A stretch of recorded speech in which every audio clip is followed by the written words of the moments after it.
Well, hey, good morning, everyone. Welcome to the Blue Gamer Bluecast morning show. I'm your host, Adam Blue, 30-plus year video game enthusiast and industry analyst, and today for September 3rd, 2025, we'll run through the latest gaming news, what I've been playing, etc. So Ultronymous, good to see you in chat. Hopefully you all have had a good morning so far, good week so far. Let's see. Let's get into what I've been playing, actually. I think that's first place to start. First of all, Split Fiction, only one achievement, huh? Still playing that, with the wife. She's mandating about 30 minutes a day, so we're at least spending some time playing it. Because again, it's just all right. I mean, I can get why people like this and want to play co-op. It's just, yeah, I've said it enough. But hey, it's good that I get to play with my wife and all that, so that's cool. And then Shinobi Art of Vengeance. So I'm like near the very, very end. I could tell. I mean, unless it's going to do some more stuff out of nowhere that I'm not expecting. It looks like I'm near the end. And I'm at this optional part that's just like Super Meat Boy. Again, I don't necessarily like platforming. Combat puzzle platforming, but it's done pretty well here when it's done. It's not too often, but when it is done, it's pretty good. So, um, uh, again, I think Shinobi Art of Vengeance is great. It's hard. It's interesting because it's hard to say it's necessarily game of the year. I feel like it's just a really well done Castlevania. But like for Castlevania, that would be basic. Because the other way to put it is, it's not like this is doing stuff for the Shinobi franchise. You know what I mean? Like when you play, it's not like, oh, this is some new interesting feeling or way to do Shinobi. I mean, they could continue to make Shinobi games like this, but it's not like it has its own identity, but it's a good thing. It's a great game. It's that's just funny because I'm like, it could be game of the year. I think it's just because it doesn't do anything new or different. It does everything very well. And it's something like, Guns of Fury, I think I was talking about, where, that's a Metroidvania, a Metal Slug Metroidvania. And I think the difference is it taking the Metal Slug formula and making it into a Metroidvania. That's new and different, and it works. Shinobi, though, it feels like a really well done Metroidvania.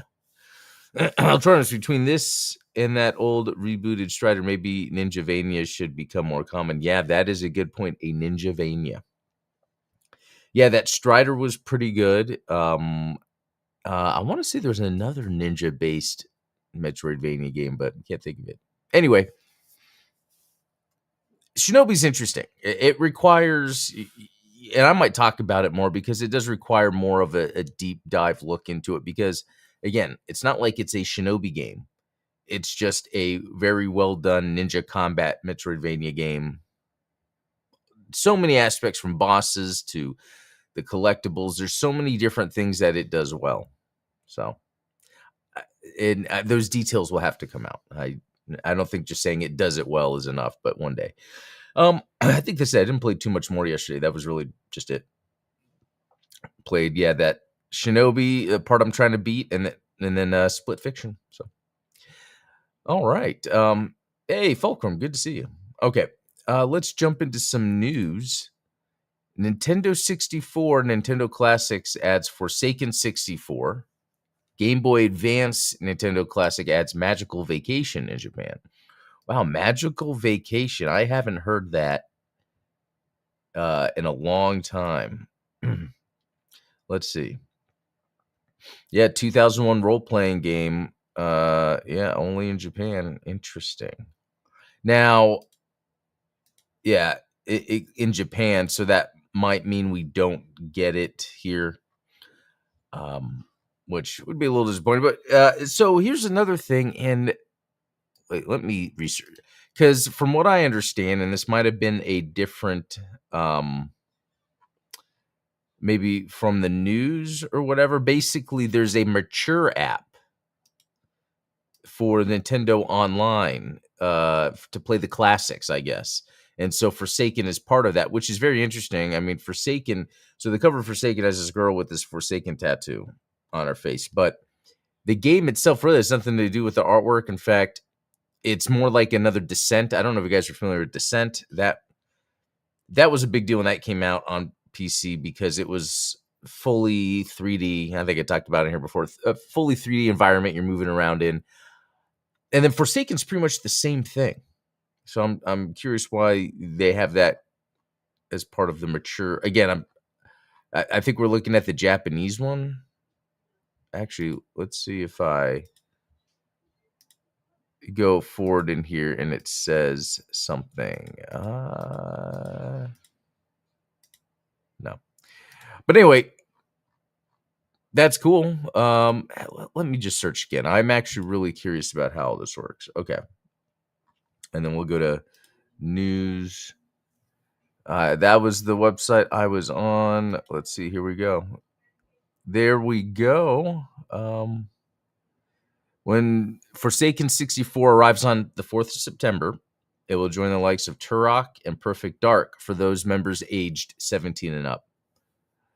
So that's interesting that they're doing that. So I guess this means, and again, I actually don't know if there's a mature app or it's just that if you are of age in your Nintendo account, it will show up.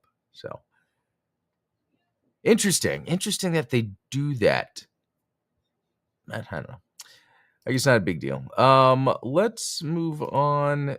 Take-Two was reportedly in talks to fund and publish the Perfect Dark reboot. Deal allegedly fell through due to companies involved being unable to come to terms over long-term ownership of IP, and it makes sense. It is kind of weird. So many parties are involved with this. Rare originally had the IP. Microsoft now owns the Perfect Dark IP, and then you had Crystal Dynamics doing the development of it, but Take-Two wanting to publish it. So I don't know. I find that interesting because Take-Two must have seen something, right, to feel like it was worth publishing the game. But yeah, long-term IP. Yeah, so if you have those multiple parties, they're going to want a piece of whatever comes out of the IP when knowing not much comes from, money-wise, comes from gaming nowadays. Let's see. Bloomberg reached out to representatives from Embracer, Xbox, and Take-Two, all of which declined to comment. The Perfect Dark reboot was announced at the Game Awards in 2020 and was the first project of the initiative, a first-party Xbox studio founded in 2018. 2023 was reported that Perfect Dark was still in pre-production 3 years after its announcement. The developer initially worked with support studio Certain Affinity to co-develop the game, with Crystal Dynamics taking over as co-dev in 2021. Yeah, it's interesting. There's a lot of messiness going on, but at the end of the day, I think it's just like, okay, is this going to make money? Like, I think that's what they're thinking. And probably these parties are like, yeah, we're not going to get as much money out of this as we want. Again, and this is because nowadays publishers are looking at the markets as bigger than they are. So does that mean we're not going to get our Perfect Dark anytime soon? That's interesting. All right. Arcade Archives 2 Mock Breaker announced for PS5, Xbox Series, and Switch 2 Arcade Archives. Okay, so this is the same thing we're seeing with the Arcade Archives, where they'll be on modern consoles, but then they'll also be on PS4 and Switch, but have less. Yeah, see, look at that. It will cost $16.99, while on the PS4 and Switch is $14.99. But if you buy the PS4 Switch version, you could be upgraded to the, or you could upgrade for $2.99. That's crazy that they're even bothering with this. I mean, I wonder if there's something to that. Is it where they're like, oh, we can get an extra $2.99 out of people, or oh, this has extra cost associated with it, we need to build in? I don't know. That is kind of weird.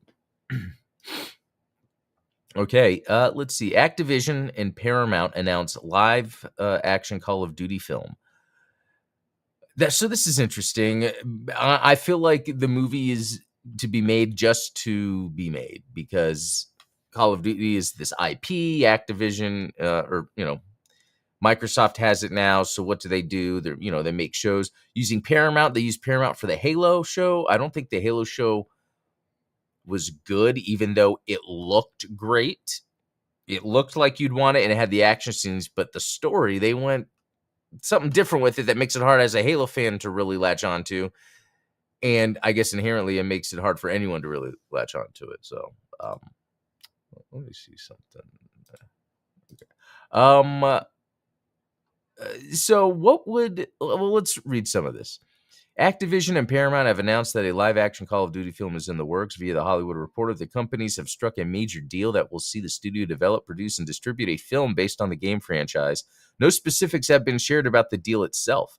As noted by the companies earlier today, the goal of this collaboration is to boldly expand the franchise to entirely new audiences. When asked about his future plans for Paramount and whether video games would be a part of it, CEO David Ellison told the Hollywood Reporter that gaming is absolutely going to be an area that we obviously look towards. This is in reference to Skydance Media closing an $8 billion merger back in early August, which is a big part of this, actually.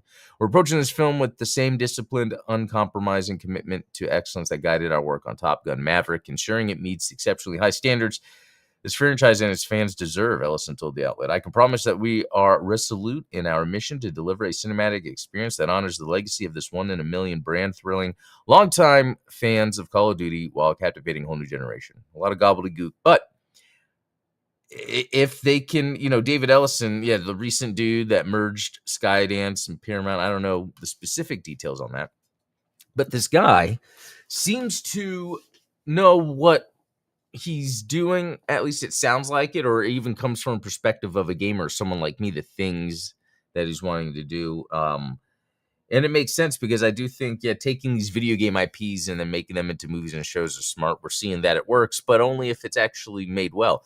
How do you make a cool Call of Duty movie? In my opinion, it's going to be like a schlocky, fast-paced, event-driven or sequence-driven.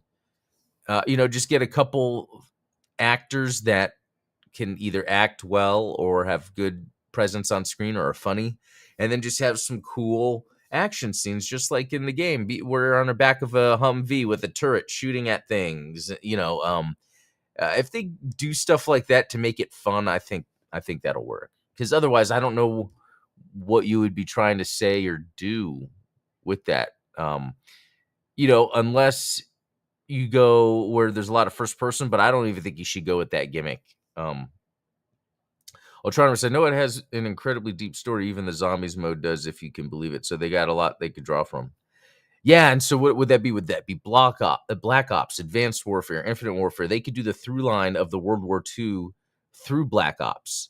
So they could even have it where, if they wanted to go story heavy, they could make it where it starts in World War II, or they can make it where it's kind of a modern day, but then there's the flashbacks to the World War II stuff with the sniper. I forget all that whole storyline. But then, zombies. What if they decide to do it where it's a zombies thing? And I even saw an article, I think they were talking about TV and movies.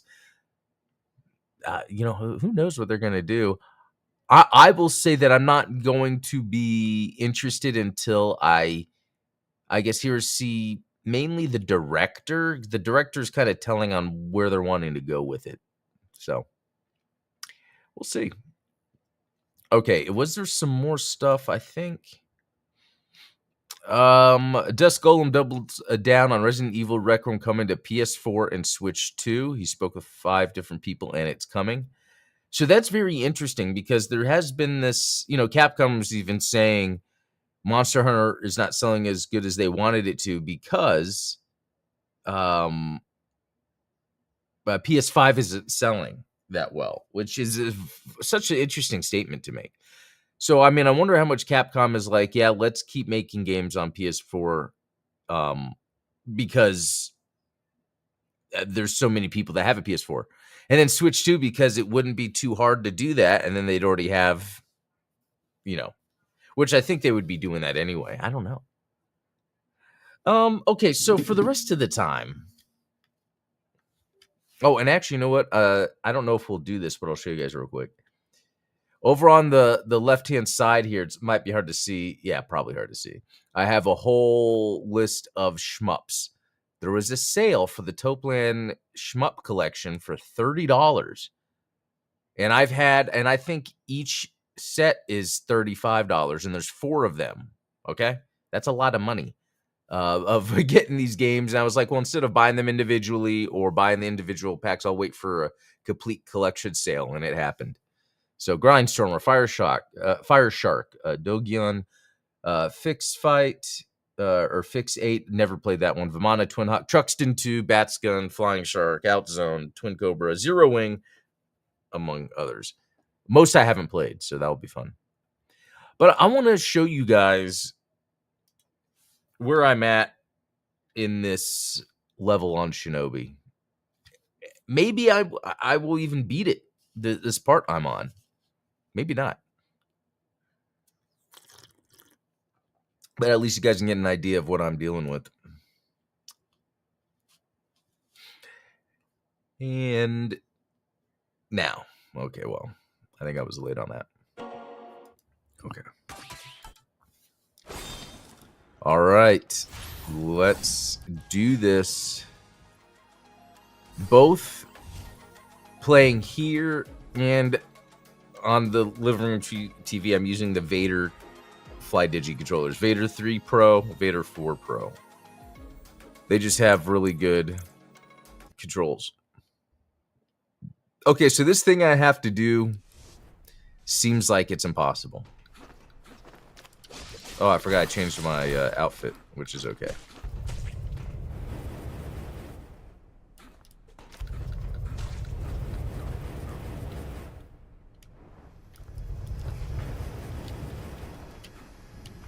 This I have to be able to do well. And then I found a secret here. What? Okay, that's not what I was doing, but you notice how I'm trying to get back up, and then... Interesting, if I press forward...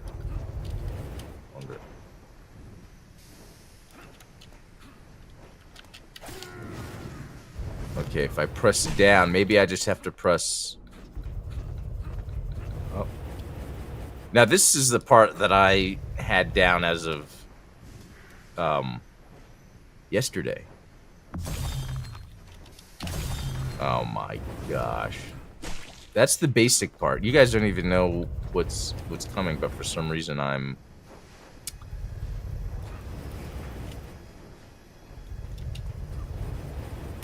Interesting. Okay. I mean, being able to grab onto the side while falling is the biggest deal here, because without doing that... Oh my gosh. I'm not going to be able to get to the end. Alright, let's...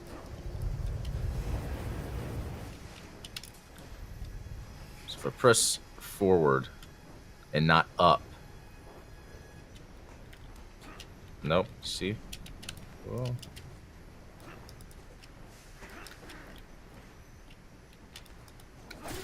Oh, why did I...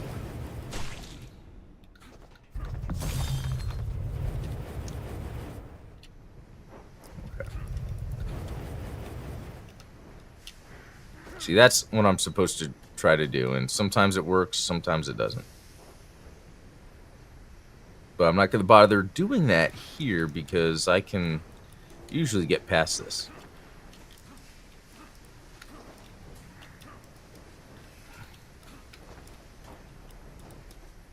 Okay, so this is where having to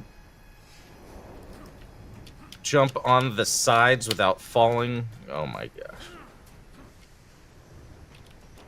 See, it's that. It's like I jump on the thing on the side, but if you're too low or if you're too high, the animation pulls you back up. But sometimes if you're too low, you'll miss it and not hit it.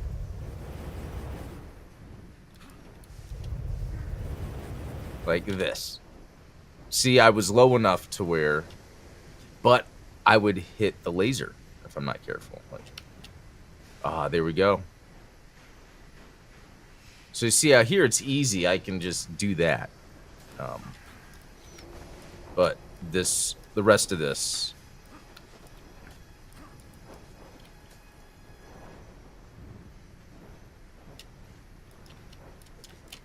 No. There we go. I'm still even here. Oh my gosh. All right, let's... Now, I've gotten further. I've gotten to what I think is the end, and there's another part that's trickier than this, because really, this whole... The thing is having to learn how to... Like, I don't like that... I wish I could jump off the side and make it to where it doesn't pull me back up easily. And it could be there's an easy way to do that, and I just... don't know.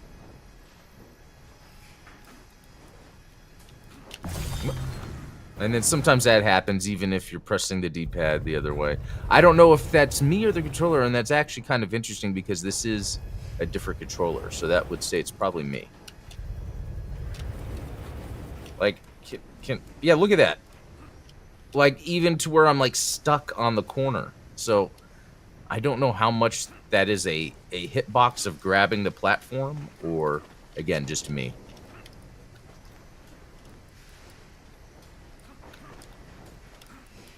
Alright.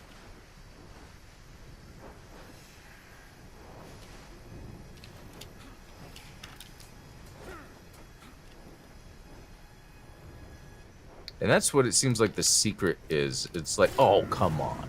It's like grabbing, it's like jumping up and grabbing the bottom, but that's hard to do on this next part. But you know what? Let me just keep that in mind. That could be a way to do this. I'm going to just try real quick if I can grab the side. Yeah, see, it's... When you're just falling and grabbing and not jumping and grabbing, you never know. Because if I'm like jumping to land on it, I can grab it. But if I'm falling and touching the side, sometimes it will look at it as I'm trying to jump back up onto the platform.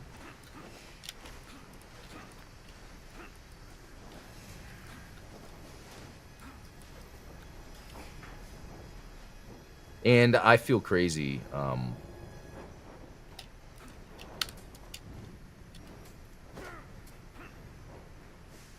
Oh, is that the guy with the portal? That one of the challenges, I just stopped. I was like, nope. But I do want to get it. It's just, it's a little harder. Okay, so this is... No. Whoa. Okay, so... Oh my gosh, I have to go under. That's the part I've died on every time.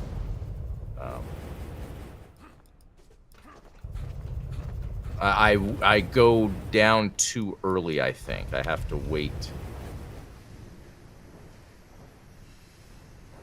It's just kind of annoying. Oh, good invite.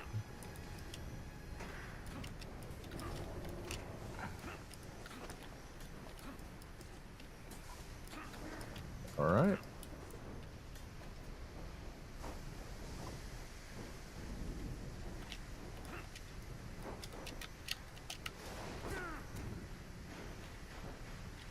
Again, my goal is to jump.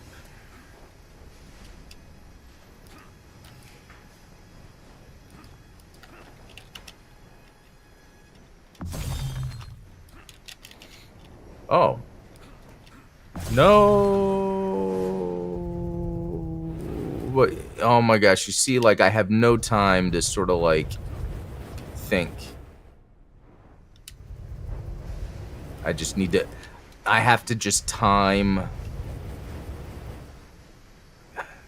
jumping on the... And so when you see the white little, like, stone look, that's a gripping texture.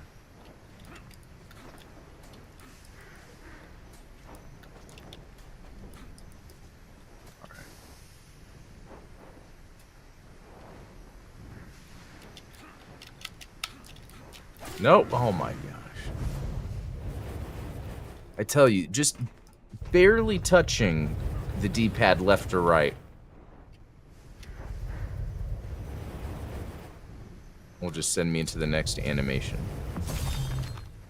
See, that I was able to land, but since it was down below, it didn't do the animation for me to get up.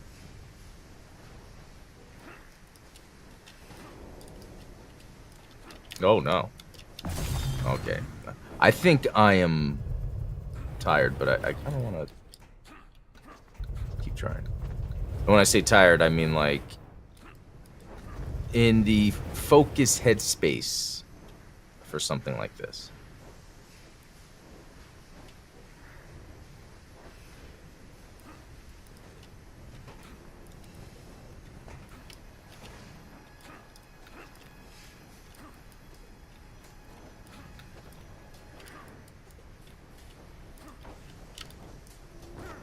Oh, that's cool.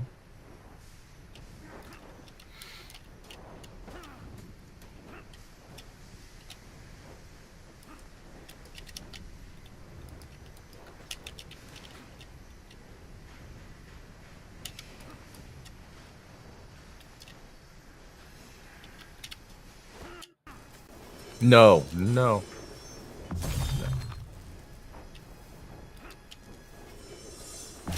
Oh, no. You see how close you can get, and it's just barely touching it. Because I was at the end there, I'm pretty sure, but I think I know what to do. I can just hang on the wall, kind of just wait.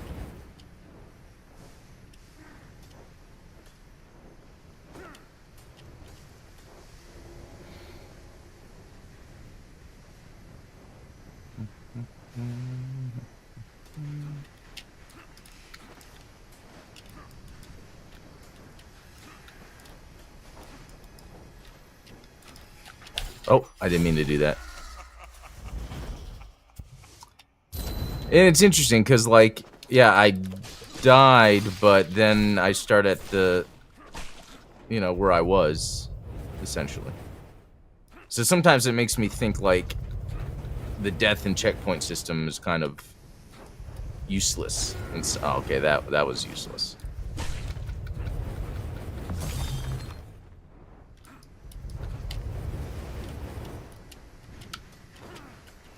Interesting how close I can get to those blades and they actually not do anything.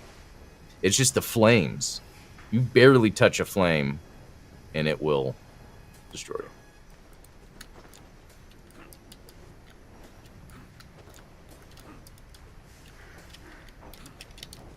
I don't know why I'm being like this, but...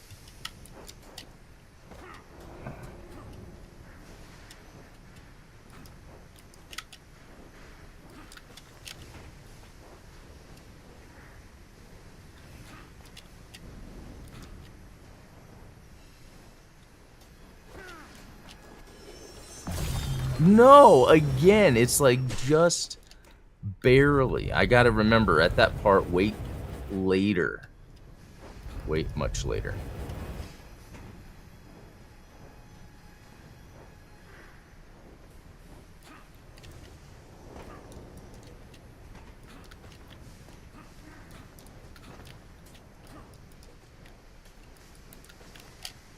Oh no. And then a dumb little thing like that throws off your whole vibe. And this will probably be the last one, because then I gotta get going.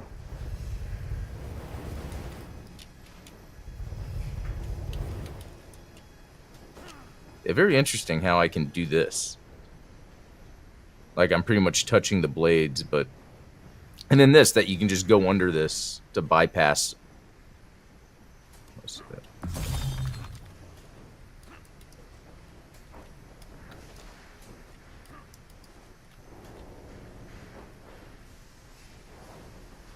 And then it's just making sure I don't make those little mistakes along the way here.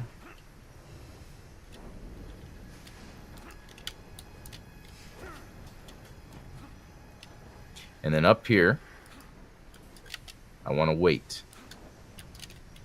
before I go down.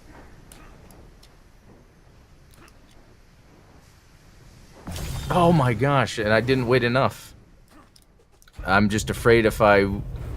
Okay, I said one more, but there's going to be one more. I said if I waited too long...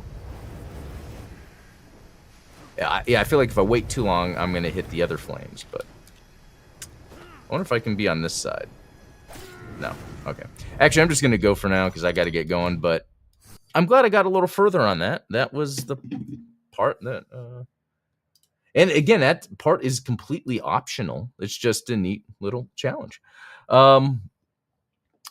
If this was a regular... Well, you know what? I think it's only because it's an optional area and it has that checkpoint. Although they're pretty good with the checkpoints anyway. But all right, guys, I'm going to head out. That was a lot of fun. We will talk later. Have a good one.